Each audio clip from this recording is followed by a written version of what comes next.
Boa noite para todos nós. Boa noite para todos.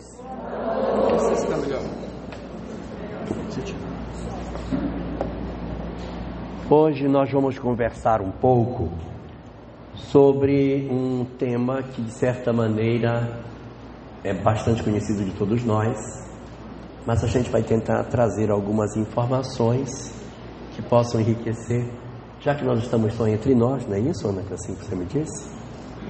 Estamos só entre nós, então eu posso falar algumas coisas. Então vamos lá. Nós temos muito a tendência de, quando falamos de judaísmo, a gente reduz muito o judaísmo aos 10 mandamentos. E a gente não se debruça sobre informações preciosas que os rabinos possuem sobre o mecanismo da vida, sobre a vida no mundo espiritual, sobre a reencarnação, sobre um conjunto de verdades que não são necessariamente verdades espíritas, são verdades judaicas, mas que são bem curiosas. E eu queria trazer algumas delas aqui hoje, nessa nossa conversa. A doutrina espírita nos diz que o processo de evolução dos espíritos está relacionado a duas asas. É a asa intelectual e a asa moral, não é isso? Então o espírito, para desenvolver, ele tem que desenvolver as duas asas para que ele possa evoluir. Para o judaísmo são 5 asas. Parece um besouro, né? Um monte de asa para poder evoluir. Todas as palavras que relacionam-se às asas que o espírito tem que ter, todas elas, quando traduzidas, vão para a palavra espírito, mas cada uma é espírito numa condição diferente. São 5 asas, 4 parecidas e uma que é diferente. Primeira asa que a gente tem que desenvolver para que a gente consiga evoluir, em hebraico chama-se Nefesh. Nefesh é a alma orgânica.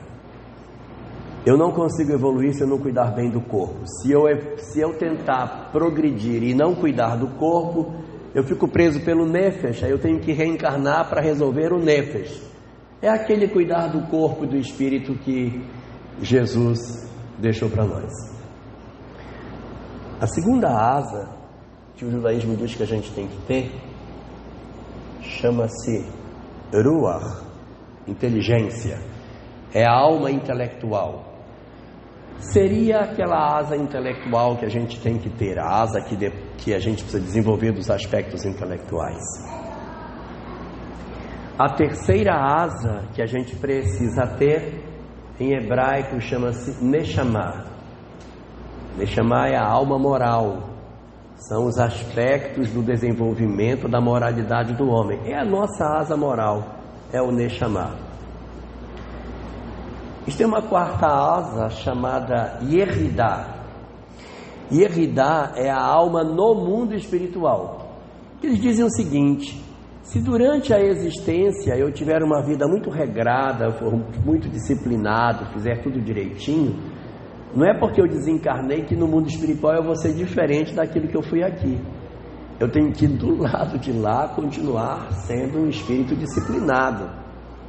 Eu não posso deixar de ter disciplina só porque eu me transferi para o mundo espiritual. Senão você fica enrolado pelo Yeridá. Você fica no mundo espiritual problematizado porque você não cuidou. E a quinta das asas, a asa que difere das outras 4, é como se fosse uma espécie de asa raiz. Que se eu não tiver a quinta asa, não consigo desenvolver as outras. Chama Verraiá.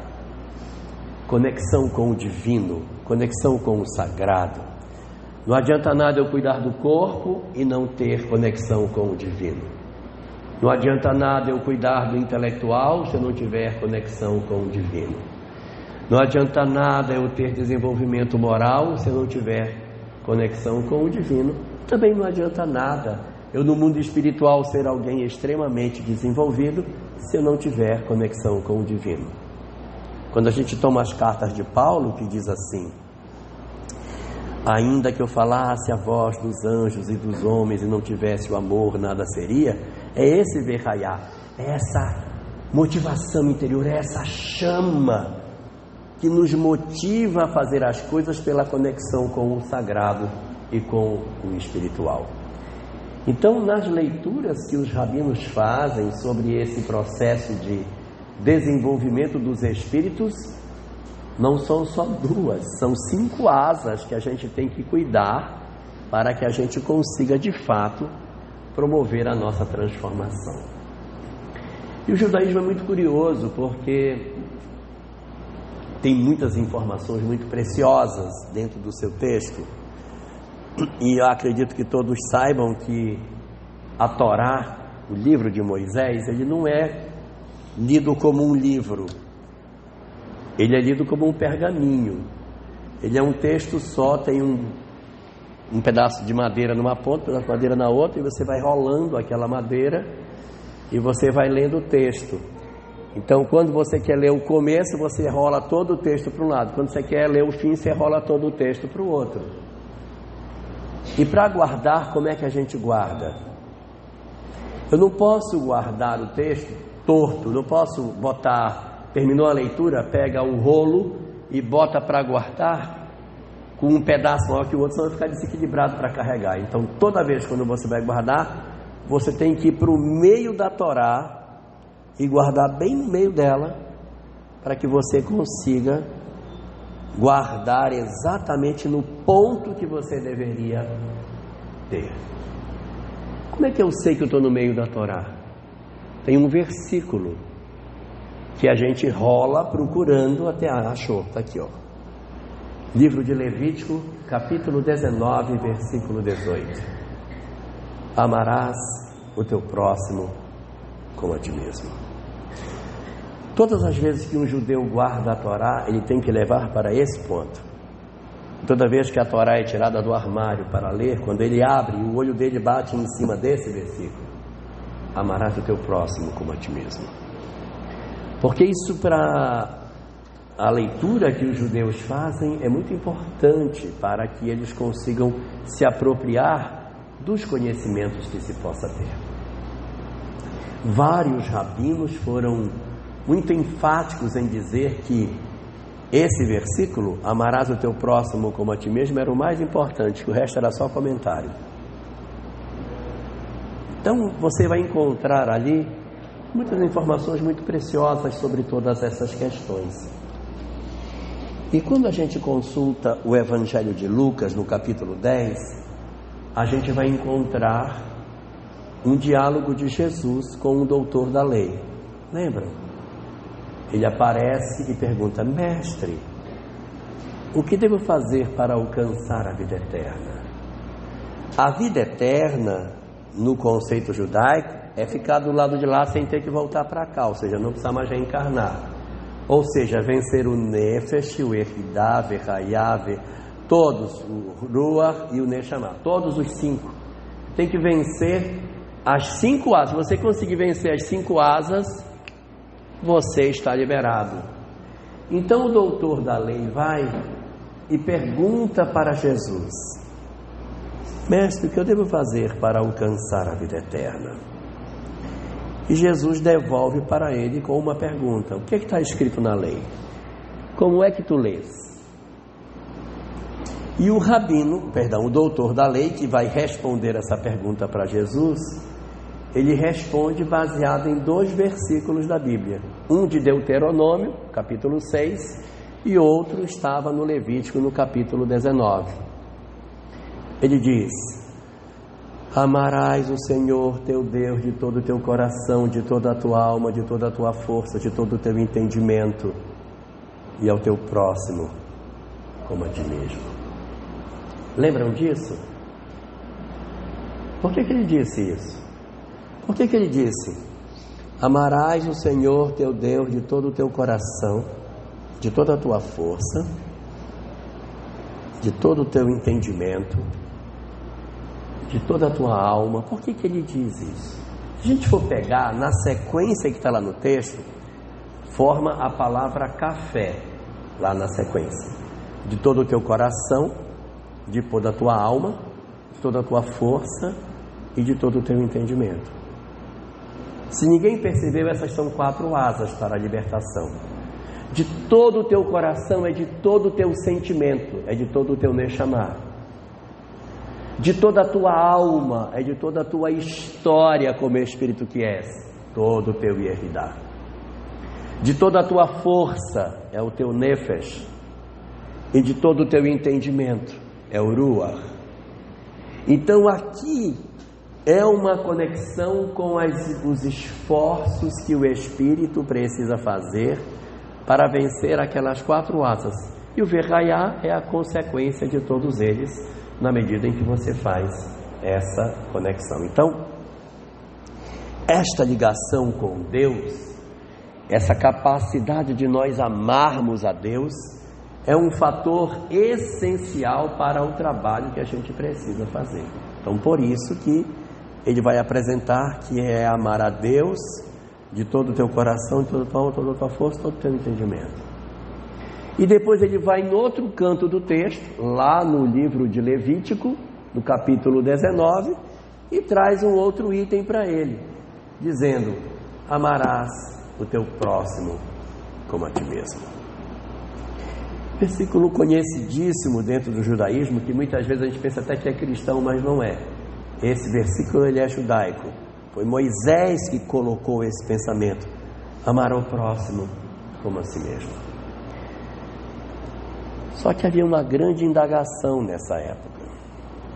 É para amar o próximo, né? Mas até que distância é próximo? Porque não é para amar o distante, gente. É para amar só o próximo. Não é para amar quem está longe, é para amar o próximo. E tem até um pessoal que faz uma interpretação temporal. A menina arranja um namorado e diz: minha filha, você já largou esse namorado? Estou seguindo um princípio bíblico, mãe. É para amar o próximo, só o próximo. Não é o próximo, não é o próximo. É o próximo no sentido de proximidade. Mas não havia uma informação de quantos metros eu deveria considerar que é próximo. É quem? Qual é a distância que eu vou ter que estabelecer para dizer que ele realmente está próximo de mim? E é bem interessante como Moisés colocou esse versículo, porque quando ele diz: amarás o teu próximo como a ti mesmo, você vai para a China. O cara que está do teu lado, ele é teu próximo. Aí você vai para outro canto do planeta, quem está do teu lado é teu próximo. Então, se ele dissesse assim: amarás a pessoa da tua aldeia, quando eu estou fora da minha aldeia, não tenho que fazer nada por ninguém, porque eu só tenho que amar da minha aldeia. Ele não está na minha aldeia, ele não é da minha aldeia, não tem nada com ele. Não, é teu próximo. Então havia muita discussão na época se isso poderia ser transposto para um outro ambiente. E quando eu estivesse numa batalha com o inimigo, ele não está perto de mim? Ele não é próximo de mim? Eu deveria amá-lo? Porque ele se tornou próximo na hora que eu estou lutando de espada com ele. Devo amá-lo ou não? A minha fita métrica para saber quem é meu próximo vai até onde? Isso era uma grande discussão que os rabinos possuíam. Então o doutor da lei pergunta para Jesus: e quem é o meu próximo? Exatamente para querer que ele desse uma medida de distância. É quando Jesus conta a parábola do bom samaritano, que nós bem conhecemos, e ressignifica o sentido de próximo, dizendo que não é o próximo, é o semelhante. É o semelhante, independente de estar perto ou não. Então ele faz um salto nesse conceito judaico. Ao invés de ser amar o próximo, é para amar o semelhante, o que é muito mais largo do que o próximo. É qualquer pessoa. Mas ainda não é tudo. Porque quando eu amo o semelhante, eu não amo o animal, eu não amo a natureza, é preciso ter um conceito mais largo. E Jesus vai oferecer esse conceito mais largo no último sermão que ele faz, que está registrado no Evangelho de João, no Sermão do Cenáculo, que ele diz: amai-vos uns aos outros. Quando passou para outro, valeu tudo. É para amar o outro. Então, quando vai para o outro, vai para tudo, vai para pessoas, vai para os animais que foram sacrificados hoje no nosso almoço, vai para tudo, vai para a natureza, vai para as árvores. Amai-vos uns aos outros é um sentido mais abrangente que se possa ter, de maneira que o outro, ele se apresenta como um elemento fundamental na compreensão do sentido mais pleno daquilo que o cristianismo seja, porque ele vai oferecer para nós a necessidade do encontro nosso com o outro. As religiões antigas, elas tinham uma maneira de funcionar muito própria. As religiões antigas, elas possuíam uma forma de funcionamento onde a minha relação era o homem com o Criador. Assim eram as religiões do passado. Era o homem e Deus. Então as pessoas faziam sacrifícios, oferendas, penitências, tudo para agradar a Deus. E se aparecesse alguém que desagradasse o meu Senhor, eu tinha direito de matar. Senhor, eu matei esse sujeito porque ele estava contra o seu mandamento, então eu vou matar o fulano. Então você vê que as religiões, elas tinham apenas um braço vertical, em que era muito tranquilo eu, para adorar ao meu Senhor, matar os outros. Não tem nenhuma contradição nisso, porque eu tenho uma ligação vertical com ele. O cristianismo, ele inventa um segundo braço nessa relação, um braço horizontal. Então a gente diz assim: eu me conecto a Deus, mas eu tenho uma relação de horizontalidade no amor ao próximo aqui.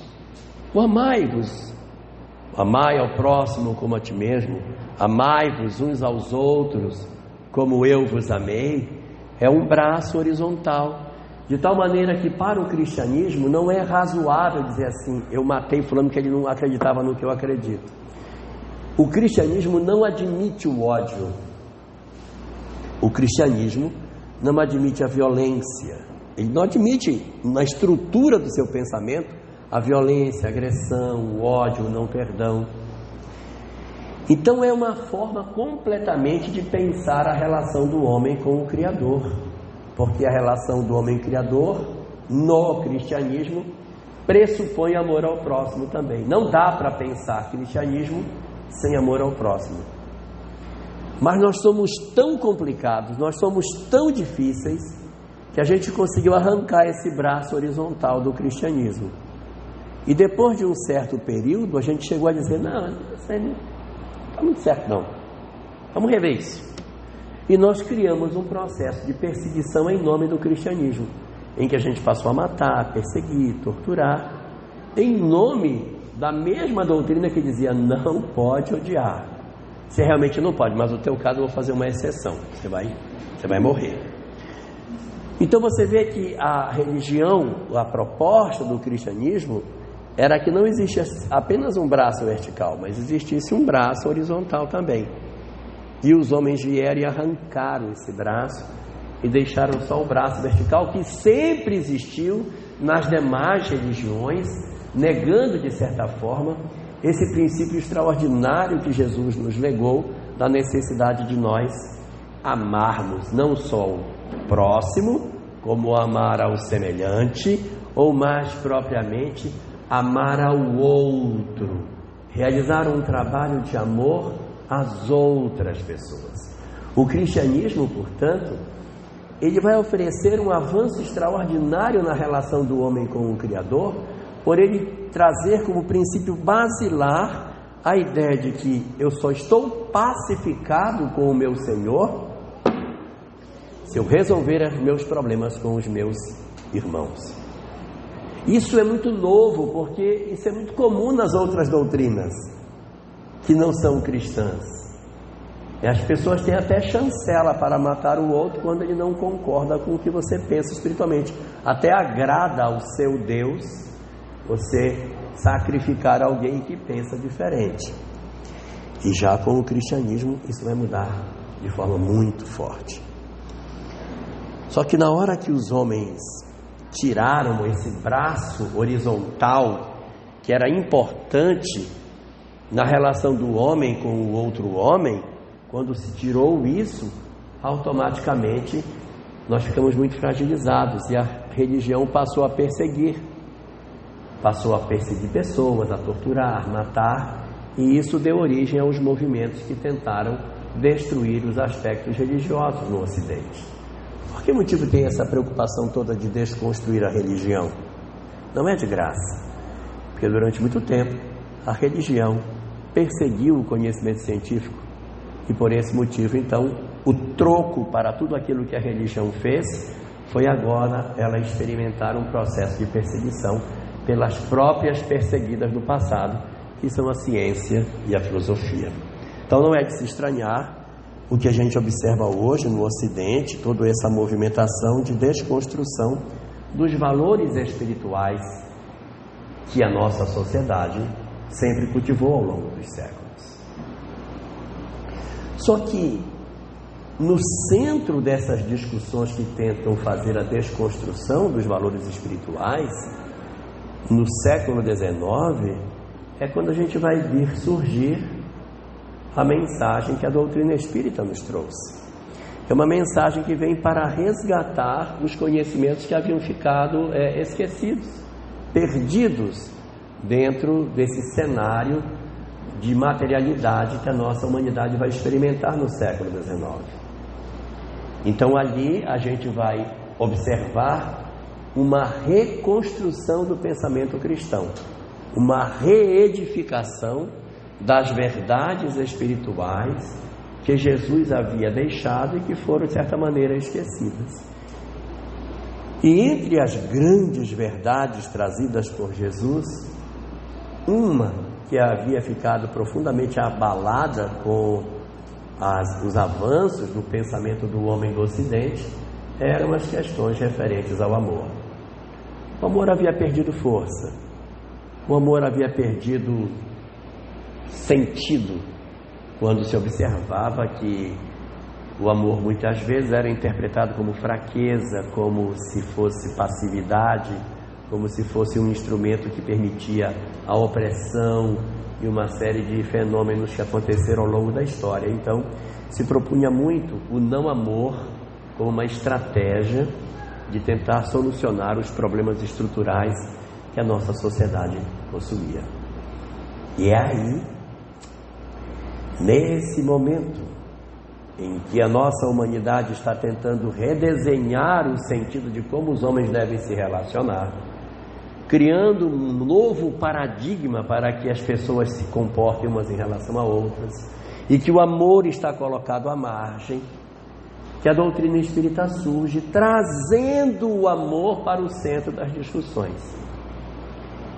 E nós vamos encontrar no Evangelho segundo o Espiritismo, no seu capítulo 6, no item 5, uma mensagem assinada por uma entidade cujo nome é o Espírito de Verdade. Se alguém tiver dúvida quem é essa entidade, você pega Livro dos Médiuns, capítulo 31, dissertação número 9. No Livro dos Médiuns, essa mesma dissertação está lá, mas está com outro nome, está com a assinatura de outra pessoa. Kardec, quando trouxe para o Evangelho segundo o Espiritismo, assinou com o nome de Espírito de Verdade. Lá no Livro dos Médiuns, capítulo 31, dissertação número 9, depois que a gente tiver curiosidade, vai lá e vê. Está lá como foi o nome que foi assinado. Eu nem vou dizer que vocês vão procurar em casa, que eu sei, então não vou nem falar. Então nessa mensagem, que é uma mensagem que diz assim: venham como outrora as transviados filhos da casa, eu venho da casa de Israel e tal. Uma mensagem que, como é típica de Espírito Superior, é uma mensagem curta, e ela tem no trecho final, no último parágrafo dela, uma frase muito conhecida de todos nós, que é como se fosse assim um resgate dessas discussões do amor que haviam ficado esquecidas. No último parágrafo, o autor da mensagem diz: Espíritas, amai-vos. Este é o primeiro mandamento. Instruí-vos, eis o segundo. E aí, quando a gente lê isso assim, a gente diz: olha, isso aqui está aqui, ó, tá vendo lá, ó?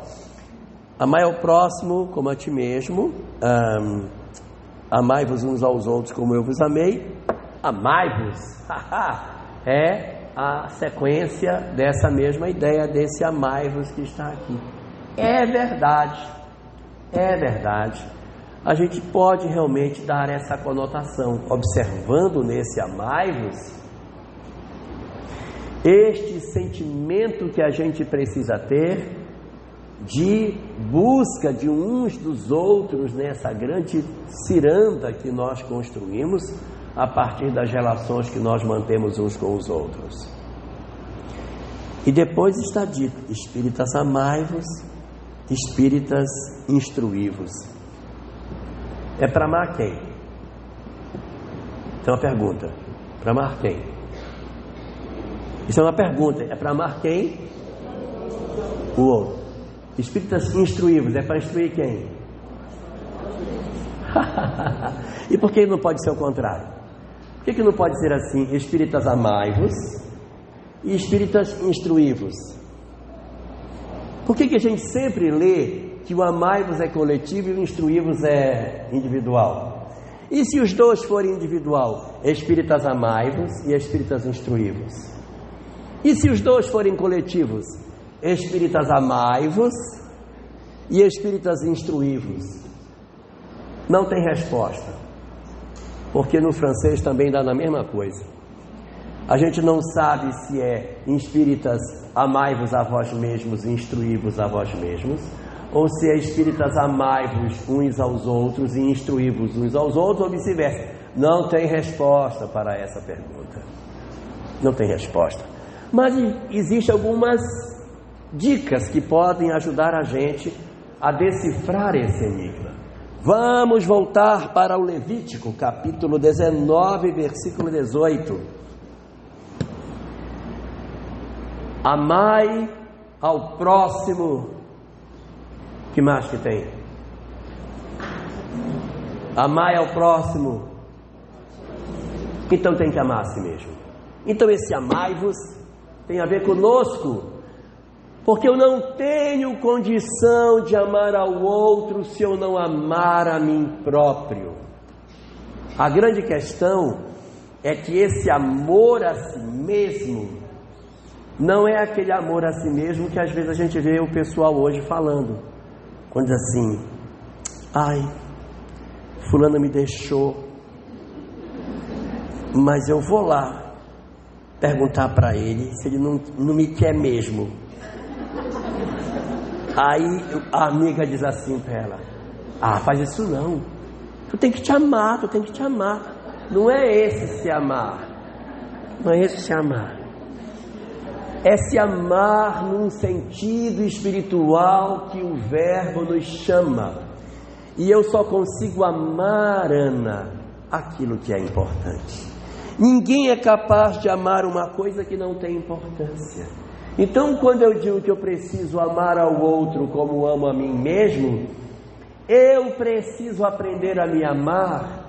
Mas esse me amar não é o me amar que o pessoal da noite fala. Tem que se amar, tem que se amar. Não é esse. É se amar no sentido de eu perceber que eu sou importante. Eu preciso descobrir que eu sou importante. Enquanto eu não compreender a importância que eu tenho, eu não consigo me amar. Então eu preciso parar para poder ver a importância que eu possuo. Será que eu sou importante? Então vamos analisar quantas pessoas nós influenciamos com a nossa vida. Quantas pessoas, de certa forma, sentiriam demais a nossa ausência. Se de um momento para o outro nós desaparecêssemos, os nossos filhos vão chegar em casa: cadê mamãe? Cadê papai? Os maridos, isso vão lamentar, tá? Então assim, nós somos muito importantes na vida de outras pessoas, e a nossa ausência faz uma falta danada na vida dos outros. Às vezes a gente está cansado e diz assim: ai, eu não aguento mais, está muito pesado, estou pedindo a Deus que me leve, está muito pesado, oh meu Deus, já está difícil, já completei 70, o que eu vou esperar ainda, né? O que eu vou esperar daqui para frente? Ai meu Deus. Então às vezes a gente acha que a gente não tem mais importância nenhuma, ou que de repente a gente é muito jovem e que não tem importância, mas os nossos pais sentem uma necessidade enorme da nossa presença, ainda que eles não sejam de repente um exemplo de afeto, de amor, de cuidado, de carinho, porque os nossos pais também são sequelados a seu turno da educação que receberam, mas nós somos muito importantes na vida de outras pessoas. Então, para que eu consiga me amar, a primeira coisa que eu preciso fazer é perceber que eu sou importante. E há pessoas que dizem assim: bem, então eu não sou, né? Porque eu já não tenho mais mãe, eu não tenho pai, fiquei viúva, não tive filhos, e os meus cachorros já morreu tudinho, só estou eu em casa. Então, eu não sou mais importante. Então, eu não sou importante. Para aqueles de nós que não temos ninguém que de certa maneira dependa da nossa presença, nem por isso nós deixamos de ser importantes para nós mesmos. Analise esta encarnação que estamos tendo com o presente maravilhoso de ter acesso ao conhecimento espiritual. Saber que sou um espírito ainda na carne. O que significa isso para mim? Qual é o valor que tem para um espírito saber que ele de fato é um ser imortal? O quanto essa existência pode ser uma mudança de chave na nossa história de vida? E eu vou falar uma coisa que eu acho que eu não estou errado, mas eu vou dizer. Eu considero que esta é a encarnação mais importante que a gente já teve, porque certamente é a primeira vez que nós estamos lúcidos na carne. Talvez seja a primeira vez que eu estou dizendo: não vou fazer isso, que não vai ser legal, espiritualmente não vai ser bom. Então, essa capacidade, ela nasce do quê? Da capacidade nossa de perceber que somos um espírito imortal. Então, para que eu consiga me amar, eu preciso saber quem sou. Enquanto eu achar que eu sou um corpo de carne que está indo para o sepulcro e que não tem nenhum tipo de consequência, eu tenho uma leitura de mundo e tenho uma visão de importância que eu tenho. E na medida em que eu me aproximo do conhecimento espiritual, eu passo a me ver de maneira completamente diferente. No Evangelho segundo o Espiritismo, capítulo 2, item 6, último parágrafo, diz assim: o homem que não sabe que é um espírito assemelha-se a uma pessoa pobre que, perdendo seus bens, tem a sensação de que perdeu tudo e se desespera. Enquanto que o homem que sabe que é um espírito imortal assemelha-se a alguém que é muito rico e que perdeu uma quantia. Ele lamenta, mas ele não considera isso razão para se desesperar.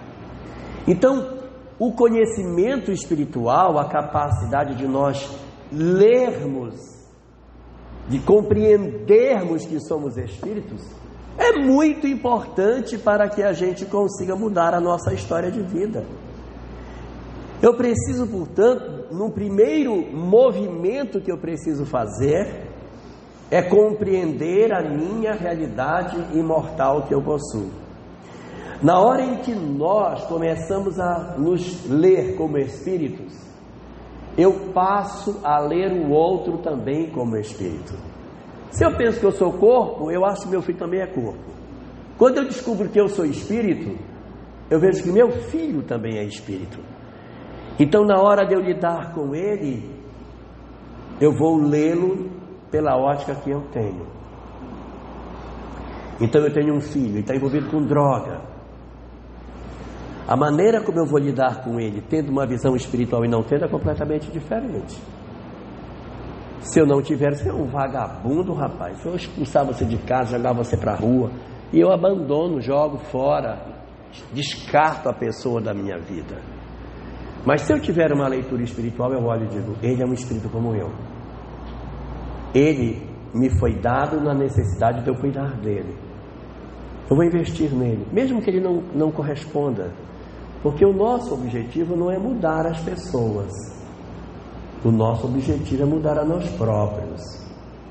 A gente não vai encontrar nenhuma frase, nenhuma obra espírita que diga assim: o objetivo da encarnação é mudar o outro. Já viram alguma? Não vai achar. Não tem mesmo.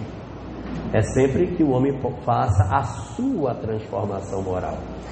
Então, se eu de repente tenho alguém que é difícil, um problema difícil de convivência, de complicado para sobreviver, um desgaste, se eu tenho uma leitura espiritual é mais fácil. E eu ainda vou ter a percepção de que o meu papel não é necessariamente salvá-lo do buraco, mas é não desistir dele. Porque ainda que eu não consiga realizar nada em prol dele, se eu não desistir, eu faço um trabalho maravilhoso, que é ele ter a percepção de que ele não foi abandonado. Capítulo 13, item 19 do Evangelho segundo o Espiritismo: benefícios pagos com ingratidão.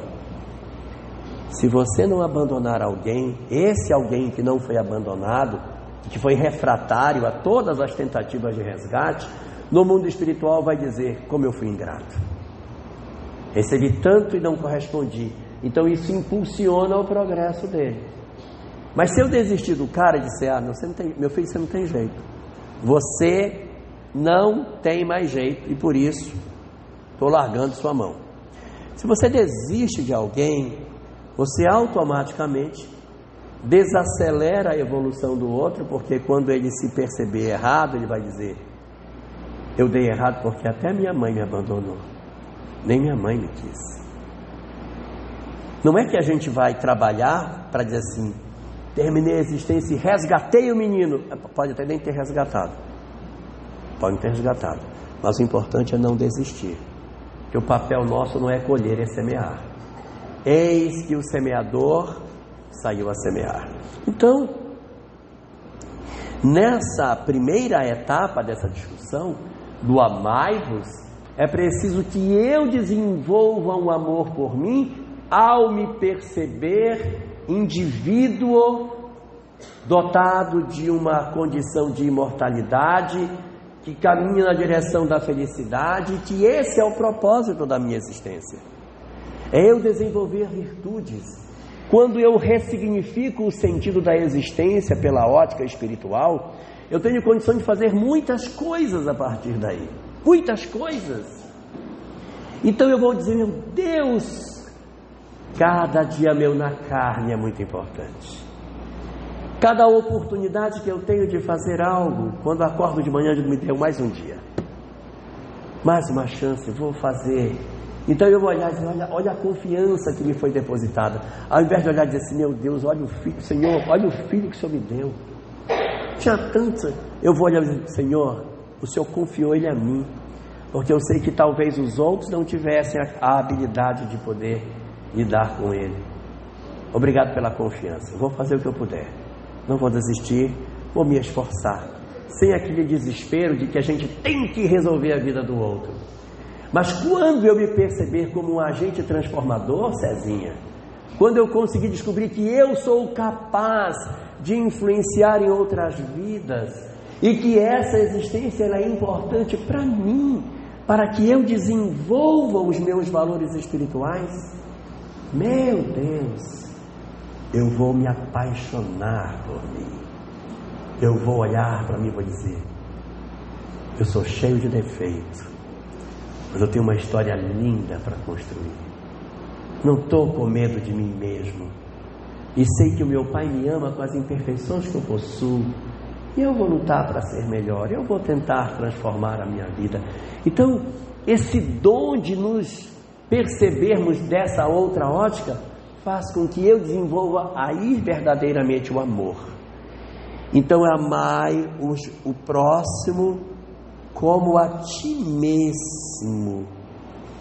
Eu preciso ter o amor por mim mesmo para que eu consiga amar ao outro. Amai-vos, este é o primeiro mandamento. Em síntese, descubra a sua importância, perceba o valor que você tem, resgate sua autoestima, não se abata diante das naturais dificuldades da vida, lembre da imortalidade da alma, não se considere um perdedor porque as coisas estão dando errado. Nós já tivemos várias existências corporais, várias. Não ficamos com nenhuma moeda do que a gente tinha no passado. Já tivemos tronos, reis, fomos piratas, escondemos arca de tesouro, ficou nenhuma moeda, ficou nenhuma, nada, ficou só com a conquista. E a gente às vezes fica, parece um doido, sabe, correndo atrás de dinheiro, querendo ser rico, e no fim das contas, quando a gente for embora, não vai levar nada, porque caixão não tem gaveta, e mortalha também não tem bolso, não dá para levar nada, vai ficar tudo, Ana, vai ficar tudo. Não adianta. Gente, não adianta, vai ficar tudo. E tudo que nós não fizemos, a gente vai dizer, né? Vai dizer, devia ter amado mais, acertar, ter visto o sol nascer. Olha, eu vou contar uma coisa para vocês. Às vezes a gente quer coroar muitos nossos filhos com presente. E se a gente lembrar, as coisas que a gente mais lembra da infância, não tinha dinheiro envolvido. Era fruta no pé, correr descalço naquela pissarra doida, bola de gude, peão. Isso não tinha dinheiro, não era dinheiro. Então, as coisas que guardam são as coisas que têm emoção. As coisas que têm emoção. E a gente fica muito agarrado nas coisas materiais. Isso vai passar tudo. No final não vai levar nada. Não vai levar nada. E a gente depois vai lamentar, porque poderia ter feito algumas coisas que não fez. Puxa vida. Eu até hoje não vi nenhum espírito aparecer em nenhuma reunião mediúnica. Eu disse, olha, sou tão arrependido que eu amei muito. Devia ter feito menos pelo outro. Nunca vi. Não sei se você já viu, eu nunca vi. Só que não basta a gente se amar, a gente precisa se autoconhecer. Eu preciso fazer um mergulho dentro de mim mesmo para me estudar, conhecer as minhas imperfeições. 919A de O Livro dos Espíritos. Estuda as tuas imperfeições, analisa o que você tem. Gente, não tem nenhuma obra espírita que não fale, cara, presta atenção nas tuas imperfeições. As obras espíritas falam isso tempo todo, presta atenção nas tuas imperfeições. E tem alguns espíritas, eu não sei por que dizem assim, eu fumava, agora já não fumo mais. Esse negócio aí eu vou deixar para a próxima, na próxima eu mudo isso. Como se na próxima ele não fosse nascer lá no Afeganistão. Quem é que garante que você vai ter acesso à doutrina espírita na próxima? Ninguém tem essa garantia não, tá? Ninguém tem essa garantia. No livro A Gênese, capítulo 18, item 27, no terceiro parágrafo, está dito o seguinte, que os espíritos que não acompanham o progresso, eles migram para onde? Para outros mundos, vírgula, ou para outros lugares menos adiantados do planeta. Então ninguém pensa assim, eu vou embora, não vai. Vai lá para Porto Velho, vai encarnar lá. A gente tem uma ilusão de que vai sair daqui, não vai. Tem um monte de lugar na terra para a gente atuar ainda. Para o cara sair daqui é porque não tem mais aonde o caboclo ir.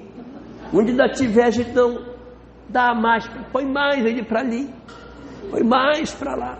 Então, nós temos, na verdade, que trabalhar de maneira bastante diligente sobre as nossas imperfeições para que elas não se acomodem dentro de nós. É um estudo permanente de si mesmo, se analisar, se questionar, verificar se ela se a pessoa está mudando ou não. Aí eu vou dar aqui umas dicas. Umas estão até no livro, na 919A. Todo mundo conhece. A primeira: todas as noites é passar o dia para saber se fez alguma coisa de errado. 2: se você tiver dúvida sobre o que você fez, você pensa na cena, tira você e coloca seu inimigo fazendo. Aí você olha, se o seu inimigo fizer e você disser que está bom, é porque está bom mesmo. Então é uma outra estratégia para você verificar. 3: você generaliza o que você faz. Não tem nada demais eu acordar meio-dia. Não tem nada demais. Por que pega no meu pé? Só porque eu acordo meio-dia, qual problema tem? Então generaliza, manda todo mundo acordar meio-dia, todo mundo. E veja se o mundo melhora ou se o mundo piora. Se o mundo piorar é porque essa ação não é boa. Então você generaliza a sua ação. Outra estratégia: se você tem dúvida se o que você faz é a favor, é bom ou se é ruim, você usa um critério de Joana de Ângeles. Você verifica se o que você faz preserva a vida ou se ele destrói a vida. Se o que você faz preserva a vida, é porque é bom. Se o que você faz não preserva a vida, não é bom. Porque Deus é a favor da vida, Ele não foi que fez a criação. Se eu faço algo que conspira contra a criação, conspira contra os interesses de Deus. Então você analisa o que eu faço aqui. Ai, mas é tão bom comer assim, essa pratada de açaí. Depois eu tomo um digestivo. Eu passo mal o dia inteiro, mas eu tomo. Então aí você vai ver, isso é a favor ou contra a vida? Se você puder tomar menos, né? Toma menos. Mas se você percebe que tem algo que está prejudicando você, ele não é bom.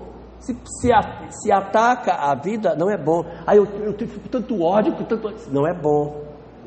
Não é bom, ataca a vida, piora. Então são leituras para a gente fazer. São estratégias para você medir o que você faz. Como, por exemplo, a gente ter a oportunidade de analisar o que nós fazemos na sociedade em que a gente vive e fazer uma leitura sobre o que a gente faz. Se isso que nós estamos fazendo no nosso ambiente que a gente vive, se o que a gente faz é uma atitude que colabora para a harmonia da nossa sociedade. E tem uma última referência que a gente encontra na literatura espírita sobre essas questões, que é você fazer assim. Você tem dúvida se o que você está fazendo é certo ou errado? Tira você e põe Jesus no seu lugar. Diz: o que ele faria se estivesse no meu lugar? Aí você tem a medida se era certo ou se era errado o que você fez. Mas é muito importante que a gente não pare de se analisar, que a gente não pare de se investigar, que a gente não pare de se estudar, ou seja, que a gente não pare de se instruir sobre nós próprios. Em síntese, amai-vos, este é o primeiro mandamento, pode também ser interpretado como a descoberta que somos espíritos imortais, a descoberta da transcendência da vida e da necessidade de nós nos apaixonarmos pelo que somos, na medida em que percebemos que somos seres transcendentes a caminho da felicidade, que temos um poder realizador incrível. Aí a gente vai conseguir se apaixonar por nós próprios e nos amarmos, e nos instruirmos, nos estudarmos, nos investigarmos incessantemente, procurando vencer as nossas imperfeições, nos dedicando ao outro, ao próximo, observando a importância de nós cuidarmos efetivamente dos nossos compromissos desta encarnação, dando o melhor de nós na harmonização das relações que o Senhor nos concedeu. Ainda que a gente não consiga êxito na pacificação de uma relação, é muito importante que a gente diga no término da jornada: eu empreendi toda a força que eu podia, eu fiz tudo o que eu podia para que isso chegasse a bom termo, mas não conseguiu chegar. E só para terminar, e o nosso tempo já está estourado. Sim, eu sei. Às vezes a gente pede muito a Deus para que Ele mande suas bênçãos, para que as nossas vidas se acalmem, para que as nossas dores cessem, imaginando aquele Jesus que sobe no convés do nosso barco, estende a mão na tempestade e a tempestade passa. Aquela famosa e clássica imagem de Jesus acalmando a tempestade. Tem vezes que Ele vai acalmar a tempestade, tem vezes que sim, mas nós não podemos esperar que a intervenção de Jesus sempre seja essa, porque quando a gente se forrar de força, de entendimento da vida, se autoconhecer e compreender os propósitos superiores, a gente vai compreender que tem vezes que Ele acalma a tempestade, mas tem vezes que Ele acalma o marinheiro. Porque se Ele conseguir acalmar o marinheiro, mesmo que o mar esteja todo revolto, o marinheiro calmo pode muita coisa, e o nosso lar pode até nem se transformar, mas eu transformado posso tentar fazer com que o meu barco chegue no porto com razoável equilíbrio. Então é o esforço que a gente tem que fazer de descobrir a importância que temos no amor a nós próprios e nos instruirmos a nós mesmos sobre o que somos, conhecendo as verdades imortais, conhecendo as leis do universo, estudando a doutrina espírita, para decifrar quem nós somos, para que a gente consiga dar o contributo que Deus espera na harmonia das nossas vidas e do universo.